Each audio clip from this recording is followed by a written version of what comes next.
4 राज्यों में विधानसभा चुनाव के नतीजों में भाजपा की जीत हुई है। जहां मध्य प्रदेश में बीजेपी ने सत्ता में पुनः वापसी की है, वहीं राजस्थान और छत्तीसगढ़ में कांग्रेस को सत्ता से बेदखल किया है। कह सकते हैं कि बीजेपी की आंधी ने 3 राज्यों में कांग्रेस का सफाया कर दिया है। इन चुनावों में कांग्रेस के लिए राहत सिर्फ तेलंगाना में मिली। तेलंगाना में केसीआर की भारतीय राष्ट्र समिति को जनता ने नकार दिया है। इस जीत के बाद झारखंड में भाजपाइयों ने प्रदेश कार्यालय में जश्न एवं खुशियां मनाई। हर हर मोदी और घर घर मोदी के नारे भी लगे। आतिशबाजी के साथ साथ गुलाल भी उड़े। सभी ने कहा कि मोदी का जादू ही है जो भाजपा सत्ता में आई है। 3 राज्यों में करारी हार का असर झारखंड कांग्रेस में दिखा। हालांकि पार्टी कार्यालय में प्रदेश अध्यक्ष राजेश ठाकुर टीवी स्क्रीन के सामने बैठे आंकड़ों का गणित करते रहे। वहीं चुनावी हार को एक्सेप्ट करते हुए कहा कि लोकतंत्र में जनता जनार्दन होती है, उनका निर्णय हमें स्वीकार है। उन्होंने कहा कि तेलंगाना में मोदी का जादू क्यों नहीं चला। कभी भी जीत को अहंकार में नहीं बदलना चाहिए। अभी कई चुनाव बाकी हैं, समय आने पर जवाब देंगे। जीत में आपका भी कंट्रीब्यूशन रहा है, आप भी गए। 4 राज्यों के जो परिणाम आए हैं, बाबूलाल जी क्या कहेंगे? झारखंड में भी अगले साल देखिए, सबसे पहले तो देश के प्रधानमंत्री आदरणीय नरेंद्र मोदी जी के नेतृत्व में चुनाव लड़ा गया था और उसके लिए देश के प्रधानमंत्री नरेंद्र मोदी जी को और भारतीय जनता पार्टी के राष्ट्रीय अध्यक्ष जेपी नड्डा जी को और तमाम केंद्रीय नेतृत्व को हमारी ओर से बहुत बहुत बधाई है। और साथ ही पूर्ण राज्यों के तमाम नेता और कार्यकर्ता और वहाँ की जनता को झारखंड की ओर से बहुत बहुत बधाई है, शुभकामनाएं शानदार जीत के लिए।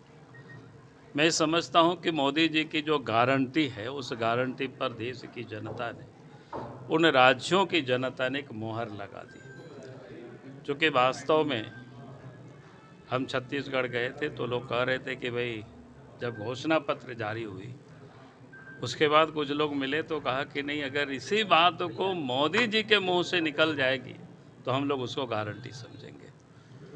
तो स्वाभाविक है, जो देश के प्रधानमंत्री सभी राज्यों की उन्होंने दौरा की, वहाँ उन्होंने भाषण भी दिए और उनकी जो गारंटी जनता को आज उनके प्रति जो विश्वास और भरोसा है, उस विश्वास को लोगों ने जताया अपना वोट दे करके, और वो आज वो विजय साफ दिख रहा है। छत्तीसगढ़ और एमपी में आपने कई बार कैंपेनिंग भी की थी, उस समय क्या लगा? देखिए, हम लोगों का कैंपेन बहुत, वहाँ के कार्यकर्ता जो मेहनत करते हैं और हमारे जो देश के आदरणीय प्रधानमंत्री जी नरेंद्र मोदी जी, जो उनके प्रति लोगों को विश्वास, हम सब लोग तो एक कार्यकर्ता है, हम सबों को जहाँ जहाँ जिम्मेवारी मिली वहाँ गए और झारखंड से बड़ी तादाद में हमारे विधायकगण गए, सांसद गए, नेता गए, यहाँ आशा जी उपस्थित है। ये सारे लोग पूरे क्षेत्र में कई दिनों से लोगों ने कैंप कर रखे थे और उसका परिणाम खास करके झारखंड के जो कार्यकर्ता, वो छत्तीसगढ़ में लोगों ने, अधिकांश लोगों ने कैंप किया। बाबूलाल जी, क्या लगता है इन चुनाव जनादेश स्वीकार है और जनता ही कह रही थी कि हम छत्तीसगढ़ में आ रहे हैं, हम राजस्थान में आ रहे हैं और तेलंगाना में आ रहे हैं। एक सही हुआ कि तेलंगाना में हम आए हैं, बाकी आप परिणाम देख ही रहे हैं। लोकतंत्र में जनता जनार्दन होती है और जो जनता फैसला लेती है उसको हम स्वीकार करते हैं। तो निश्चित रूप से जो फैसला जनता ने लिया है उसको हम स्वीकार करते हैं। बाबूलाल जी ने कहा है कि देश में मोदी जी की गारंटी ही चलेगी। ये तो बाबूलाल जी को कहना ही पड़ेगा, और क्या बोलेंगे वो, के पास बोलने के लिए तो कुछ है नहीं। तमाम जो प्रदेश के नेता हैं उनको धक्का बता करके अब इस तरह की बात होगी, तेलंगाना में क्यों नहीं मोदी जी की गारंटी चली, इस पर भी उनको कुछ कहना चाहिए कि मोदी जी